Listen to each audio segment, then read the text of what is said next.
Hi, I'm Angela Muriithi. I'm a second-year fellow at the Mayo Clinic. I am presenting at the NKF for this meeting a study that we did on acute interstitial nephritis in elderly patients.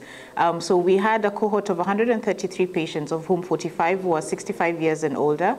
And we looked at these patients to see what were the causes of acute interstitial nephritis in them and what were the outcomes with treatment with steroids. And we found that compared to the younger patients, the elderly patients were a lot more likely to have drug-induced acute interstitial nephritis, which was 84% compared with 64% with the younger.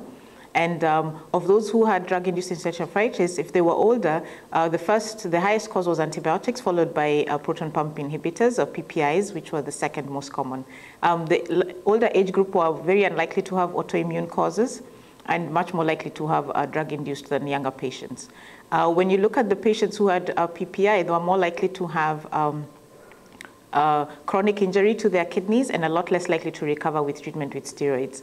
And this led us to the implications for clinicians is that when you find elderly patients who have acute interstitial nephritis, look into the drugs that they're taking, especially the PPI, because they might have a slow chronic simmering injury and might lead you to have a low suspicion for this. But there's a high likelihood that it could be one of the reasons why they're having a kidney injury.